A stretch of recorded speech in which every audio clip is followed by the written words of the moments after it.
Production funding for Ruckus has been provided by gifts from Dave and Jamie Cummings, the Hartwig family, the Courtney S. Turner Charitable Trust, John H. Mize and Bank of America N.A. co-trustees, and by viewers like you.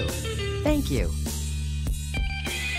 Welcome to Ruckus, our weekly food for thought fight over the news of the day and the trends of the times. I'm Mike Shannon. The Ruckettes join me shortly, and our topics this week: to impeach or not to impeach? That is the question. Big question being raised in the GOP race for Kansas governor, and there are many questions remaining about the Jazz Museum's future, plus roast and toast. But we start with our Newsmaker segment and focus on the efforts to find a way for Kansas City to pay tribute to the memory of slain civil rights leader Dr. Martin Luther King Jr. The discussion began when the Southern Christian Leadership Conference announced a petition drive to put an issue on the August ballot. The petition called for renaming Paseo Boulevard to honor Dr. King. Mayor Sly James appointed a commission to study that and other options. The commission issued its findings earlier this week.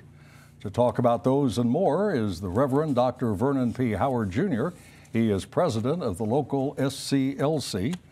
Reverend Howard, welcome to Ruckus. Thanks for coming in. Thank you very much. Glad to be here. So what do you think of the recommendations from the Mayor's Advisory Committee that was put Dr. King's name on the airport, and subsequently they changed that to the terminal building at the airport, or name 63rd Street in honor of Dr. King?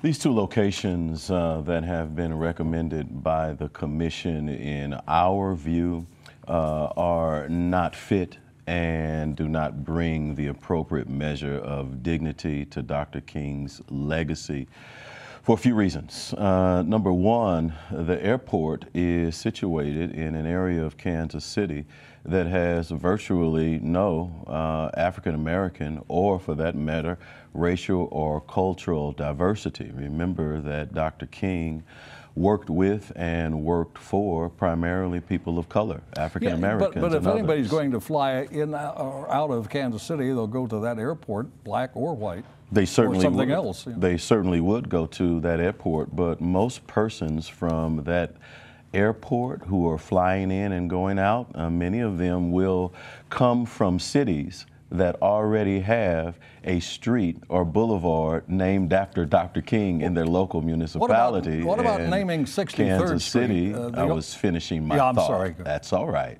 Kansas City is one of the few streets or boulevards in a major city that does not have one. So you have travelers coming from other places where Dr. King's name has been honored on those streets there, but when they get to Kansas City, they will not see or find that. Can I begin now? Absolutely. Okay. 63rd Street, the argument is it goes through traditionally white and traditionally black neighborhoods.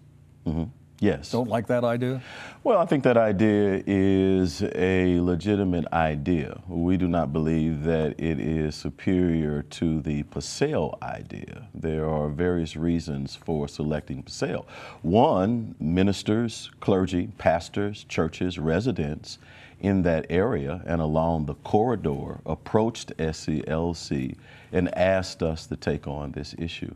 Number two, the Paseo Boulevard has pre-existing funding and resources for beautification and maintenance and upkeep, which will be an added advantage over the longevity if it is on the boulevard. Are you going to continue to pursue the petition drive to put the question on the ballot? Oh, absolutely. No doubt. We have always had three particular strategies. One was to approach the Parks Board, as we did and were rejected.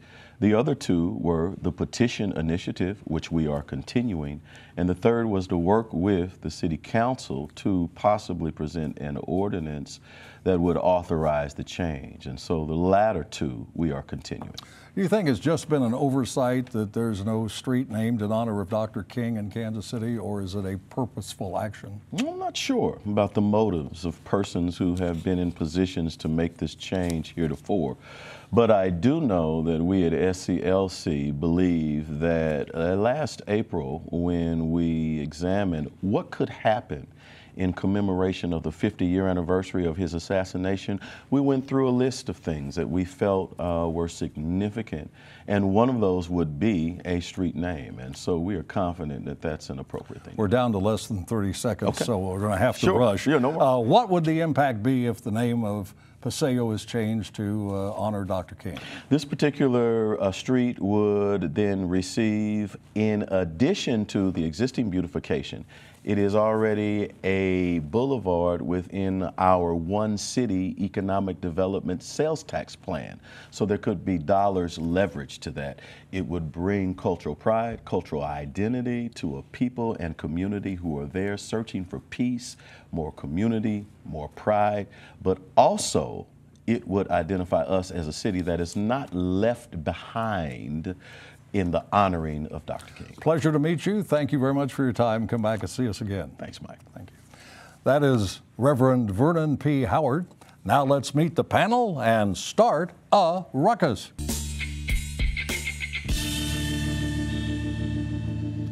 Ron Freeman is a motivational speaker and writer. Patrick McInerney is a former prosecutor, now in private practice with Spencer Fain. Mary O'Halloran is a media and communications consultant. And Woody Cozad has finally been released by his captors in Jeff City and is once again able to join us. Woody is head of the Cozad Company, a government relations firm. Woody, welcome back to Ruckus. Good to see you. Welcome back to all of you. Thanks for coming in. The Missouri Legislature's 2018 session came to an end late last week. As the regular session ended, the legislature began its special session to examine the possible impeachment of Governor Eric Greitens. The House Speaker, Republican Todd Richardson, is quoted as saying, "This session has been the most successful implementation of conservative reforms in the history of the state, bar none." The Speaker pointed to tax cuts for individuals and businesses, regulations on labor unions, and plans to put a gas tax hike on the fall ballot. But are Republican achievements being ignored by the public because of all this talk about impeachment? We start with Woody. Yes. Thank you, Woody. Thank you. I mean, how can you get anybody to focus on anything else? It's just, it's nothing like sex, lies, and duct tape to focus people's attention in the wrong place, and that's what we're looking at. Well, let's talk about a couple of the achievements. It was a productive session. Tax reductions for individuals and business, some regulations on labor. Right. And what about this 10-cent a gallon gas hike that's going on the November ballot? Well, it's, you don't call that conservative or liberal. We need to fix the roads. And no, but Richardson was boasting about that as one of the And he should, because the roads are in bad shape. The last time we raised the gas tax was 1992. And so now we're in desperate shape again. And so we desperately need this. 10 cents a gallon over 4 years, 2.5 cents a year for 4 years. And they're going to put it on the ballot so that they don't have to contend with the Hancock 2 lid on taxes. And I hope it'll pass. All right, and before we get to impeachment, right to work. What's going to happen with that? I think it's going to go down. It's going to go on the ballot in August. It was scheduled to go in November. And I think the voters are going to vote against right to work and make Missouri, I think, the first state ever to adopt right to work and then abolish it, which will really not help our reputation as a place to bring a business. So might help the workers, but it won't hurt the reputation. Let me make sure I understand. You're saying right to work will be defeated? I think so. So it will be done away with, even though it was passed as a law. Then there was the. Let me just say, if the election were held today, it would be done away with. All right, Mary. Republicans are saying this is a great conservative victory. These are great conservative victories. How do Democrats look at what the legislature did? Well, generally speaking, as an observer, the Democrats aren't all that relevant to what goes on in Jefferson City these days, but will be soon. The blue wave coming and all of that. I think that the gas tax is a genuine need for the state. I don't know if 10 cents is the greatest amount, but I think that generally speaking, people understand the need for increased funding for the roads. I just think that, being overshadowed by the impeachment of the first governor in a long time they're being overshadowed for good reason. This is outstandingly shocking stuff. Let me that get on they're to Patrick. dealing with. What goes on during an impeachment? What is this all about? So it starts in the House, and the House has to take a vote after a 30-day period. They receive evidence. They're kind of writing the book as we go here, though, because we've dealt with the impeachment of a Secretary of State, but not a governor. So, and I will say, Richardson and the leadership have done so far an outstanding job of making this a very deliberate process and making this an orderly process.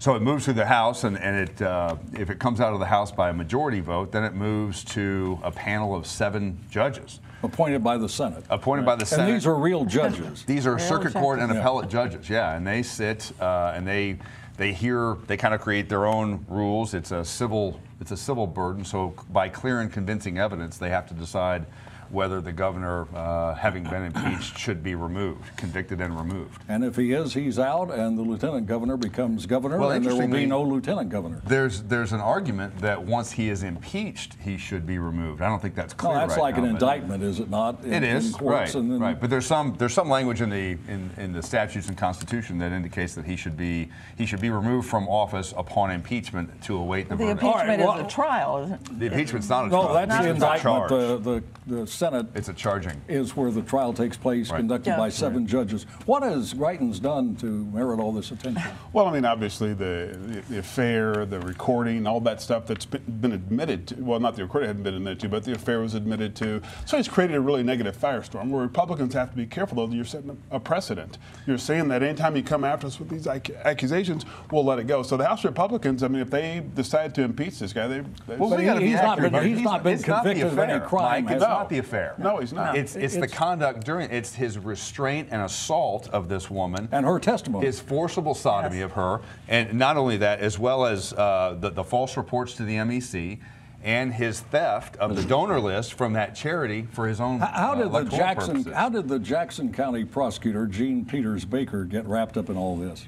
Well, I mean, she's, I think, hands down the most qualified individual. She's going in to be a office. special prosecutor. She's going to be special prosecutor, and you know, if she's shown anything during her time in office, she is not scared, and she is she is an impartial and a very neutral prosecutor. She's a Democrat, but she's in Jackson County. I don't think they could have done any better. Jean I agree brings to she's good this. for this position. Jean brings to this effort a real intense expertise in the area of sexual assault, domestic violence. I mean, she's recognized all over the United States for her expertise in the background. And she's the gold standard, as one Republican put it. And she has nothing to do here, nothing going on in nothing Jackson to do County. in Jackson County. Okay, a new poll from a Kansas City research firm, Remington, seems to show that the elephant in the GOP room is that half of likely Republican primary voters have no opinion of their new governor. Still, the poll shows Governor Jeff Collier and Secretary of State Chris Kobach in a virtual tie, with Collier pulling 29% support, Kobach 27%. Kobach's new spokesperson, former Ruckus panelist Denidre Herbert, dismisses the poll, saying other polls show Kobach leading. She also says once voters realize the tax and spend policies of the Collier administration, many undecideds will come our way. A Collier spokesman says the governor is positive, competent, and conservative, and that is what GOP voters want. So, Ron, you know and like both of these guys. What do you have to say about this primary campaign? Well, I think it's going to be a remarkable race and very. You look at what's going on. You got 2 conservatives. They're both conservatives. I think Kobach is more of an ideologue. He's very strident in terms of this is what I believe and that's what it should be. Collier's more of your compassionate conservative. He's more of a guy who's going to look at things and work with more people from various backgrounds. Obviously, his record as a doctor and working in foreign countries to help the poor and doing different things say a lot about the character and who he is. But what you have, the greatest danger for the Republicans is to have a contentious primary that's a bloodbath and then open the door possibly for a Democrat to be elected in the fall. But I do see Jeff Collier, again, as the more compassionate conservative, like George W. Bush with a PhD. But with Chris Kobach, you look at something, it's almost like when you look at the media's coverage, Kobach is put out there as the Darth Vader. And then you have Jeff Collier, who is more your Luke Skywalker, who's more of the good guy, so to speak. You know, there's this new PAC that is designed to stop Kobach from becoming governor, and it claims that he is tied to extremist and racist and white supremacist. Woody, is there any evidence that you know of that would suggest he is that extreme? No, you know, you have to ask yourself, what are really stalwart Republicans? What is it they like about Donald Trump? Well, I'm married to a stalwart Republican, so I can answer that question. Whenever the president says something that makes a lot of us wince, Linda's response is, "I love him. He fights back." Right. And that there's a significant chunk of the Republican base vote that feels that way, and that is sick and tired of the wussy wing, as they might regard it, of the Republican Party. So I don't know if that's what will decide the election over there, but if I were Kobach, I'd be trying to cast Collier as the wussy wing of the party and myself as the guy who will fight back. Kobach, and for Collier, I'd be avoiding that character. Kobach is quoted as saying, "What's a racist? A conservative who's winning the argument." I would think, however, Collier would be more accommodating, Mary, of Supreme Court decisions demanding that the legislature raise more money for schools. Well, Rana's right. He's more accommodating by way of his personality and his background. I know Chris Kobach. I knew him when he was a moderate conservative on the Overland Park City Council, or I guess he was on the City Council. Chris Kobach is an extremist. He's the what kind of extremist is up to you to choose. But Lenny Zeskin, who is our local, not only local expert on extremism, but recognized nationally, one of the MacArthur geniuses, got that award back in the day when I was on talk radio and dealing with this issue. Chris Kobach, extremism, the worst part of it is his refusal to use the Secretary of State's job to make it possible for more people to vote. He is at war with the judiciary over the meaning of the right to vote. And he's been ordered to change his ways and refused to do it, and he's still in the court. And all of that has cost the people of Kansas a great deal of money to defend him in the courts. His job is to see that every Kansan has the right to vote, and he just won't do the job. Here is what Mr. Zeskin has to say about Kobach, and I quote him now. "He hangs around with racist and white supremacists. We're not accusing him of being a white supremacist, but he's bringing them around the campfire." Do you think Joe Arpaio is a racist? I've talked to Chris Kobach. Is he running for something? No, I mean, he hangs around with people like... I don't think Kobach's an extremist, if you're asking my opinion. Well, I do think Mr. Zeskin he is an extremist. So, yeah, there's an extremist in the room, and he's it. When the Tea Party had a convention... Kobach, this is not going to back you off, because you've already swallowed his voter suppression tactics. You've already swallowed his racist immigration policies. Suppression, but so this is not going to we really got to move on. I'm sorry. Kansas City, Missouri City Council wants the Jazz Museum to pick up the tempo and start getting in tune with what potential patrons and financial underwriters want, whatever that may be. The council is reacting to a recent consultant report that calls for a complete rebirth of the facility at 18th and Vine. Next year's city elections may also be playing a role in the debate, with some probable candidates for mayor already battling over the district's future. We have seen 21 years of debate over what to do with the Kansas City Jazz Museum. Is it finally time to just give up, Mary? You know, the practical side of me says, sure, you know, if after all of this and all the money we can't make it work, we have to try something else. But I love jazz. I was introduced to music in my family and here in Kansas City. The first weeks I was here, I got to go see Count Basie and kind of hang out with him for a while. The Women's Jazz Festival was very successful. And it just seems to me that those big city events that we used to have faded into I'm not sure what. The fact that we had an ineffective director in the last few months, year and two, whatever she was there, shouldn't make people think that we can't turn this thing around. Now, I agree with the city council can't turn it around without their support and their involvement. Which is the problem, because It is. because given what the situation is, they should call it the Kansas City Football Museum, because it's going to be a football all the way through will. the mayoral It will. campaign. Patrick, I wanted to ask you, do you think it's time to just give up on it? Or? No, I don't think it's time to give up on it, but I think it's time to take seriously some of the recommendations, not shut it down, some of the recommendations. That board needs to be reduced to about 10 people, no city council members, and do a national search for somebody who can run a museum, somebody who has experience. Mary said the most recent director hadn't been effective. Have there been any directors of the Jazz Museum who have been effective over the years? I mean, the contrast between the Negro Leagues Baseball Museum and the Jazz Museum, which are neighbors, and they're down like there, next door. it has been stunning. The Negro Leagues Baseball Museum is a model of efficiency and operation, and museum is everything that it's not. So The Royals help that too. I mean, Can it be obviously. done? Absolutely, it can be done. The Pat, question don't is, you think more people like baseball than like jazz, Yeah. particularly Yes. the Yeah, younger absolutely. generation? We got to do something. but in whose it. fault is that? Why is it the younger generation is Parents who don't play jazz at home. Because they're Right, there you go. But No, there's we got- also nowhere to go to talk about the city's legacy. Right. That's true. But That's you got true. to sell it local. We haven't sold it local. Right. Who knows about it? Well, we really don't exactly know. right. I'm a That's big right. fan of jazz. I don't know much about it. I just enjoy the music, and I've thought for a long time, what can they do down there? Do you have any idea? What can you do down there to get people to go? No, I do not have a And clue. you like jazz, and don't if you? there were, it's impossible to believe they've been at it this long. 21 that years. there's an answer, and that nobody's found it yet, but that we're going to find it.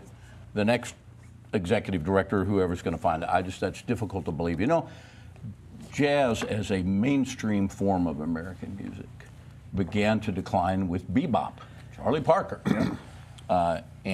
Before that, everybody listened. Not everybody. It was a big segment of American music, and with bebop, it began to decline as a mainstream form of music in this country. And today, just the fact is that young kids may care about baseball; they don't care much about jazz, and that's been going on since the mid-'50s. Mary, you're going to love this. What about if there were public transportation more readily Oh, gosh. available to get people to Look, 18th if I and go Vine? down and park my car at Union Station, get on the streetcar, and end up at a jazz concert, for an evening, and get right back on it and come home, great. I mean, that will make us a great American city, and this great legacy of ours will be protected. Well, Kansas City is one of the birthplaces of jazz. I don't think anybody doubts Mary that. Lou Williams, Count Basie, all of them, writers and players alike. Bring back Pendergast, maybe. Patrick, there are other facilities at 18th and Vine. There's the Blue Room, which is Right. a lounge, cocktail lounge, and there's the Gym Theater, which is quite impressive. Are those two being used for very much, and could they be used for more? I mean, they've consistently lost money. I think every single year they've lost money, and some years more than others. That's why it takes somebody who knows this world and understands marrying the Jazz Museum with venues like that and with other parts of the city. The Negro Leagues Baseball Museum, I don't know that I would have given it a 100% chance of survival when it started 20 years ago, but they have reached all across this community and all across the country to promote that as a brand. Do you think it's going to be an A issue brand. in the city elections coming up? It'll be a next challenge. spring? But you think about the baseball museum, it's had Buck O'Neil, it's had the Royals. I mean, there's some real stellar power behind it. Who's been behind the Jazz?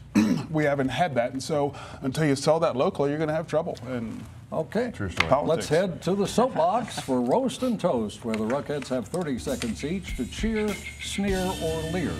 And we start with Woody. My toast is to the Missouri General Assembly for sticking to its knitting despite all the distractions of the Greitens fiasco and actually having a fruitful legislative session. A special toast to my senator, Rob Schaaf from St. Joseph, who kept them from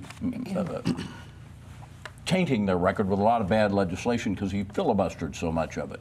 Known down there as Robo-Killer or the Lord High Executioner, Senator Schaaf is going to be missed. He's term limited by those of us who believe that government is best which governs least. All right, Patrick. I mentioned it a little bit earlier, but the leadership of the Republican Party in this state, I think, has done a tremendous job of keeping Missourians focused on what needs to be addressed in the Greitens situation and the method for doing that without appearing overtly partisan. And Richardson gets a lot of credit for that. By the same token, they bumped the marriage age from 15 to 16. They wasted time and paper on that. I don't have any idea what that's about. So I give a roast and I give a toast. All right, Mary. Well, my toast is to the Democratic voters of the state of Georgia. A historic event took place on Tuesday night of this last week. The people, the Democratic voters of Georgia, selected as their gubernatorial candidate Stacey Abrams, and she becomes the first African-American woman in the history of the United States to be running for governor with a major party behind her. She is charismatic, and mark my word, I've seen a few politicians come and go in my life.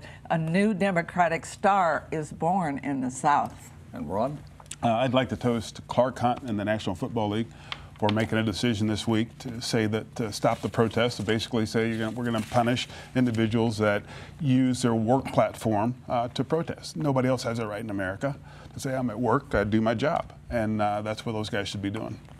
All right, and finally, here is a roast to students at George Washington University who want to get rid of the school's mascot, the Colonials, claiming it's offensive to people who may have felt the effects of colonialism. Of course, the mascot depicts soldiers who fought to free the 13 colonies from England, a colonial nation. A refresher history course might be in order for students at a school named for the man who led the colonial army to victory and became the new nation's first president. Stay tuned after Ruckus for a new edition of the popular Meet the Past program with host Crosby Kemper III. Tonight's program features lyricist Johnny Mercer. And that's Ruckus for this week. We're away for a couple of weeks, back on June the 14th at 7. Now for the Ruckettes and crew, Mike Shannon saying thanks very much for watching and good night.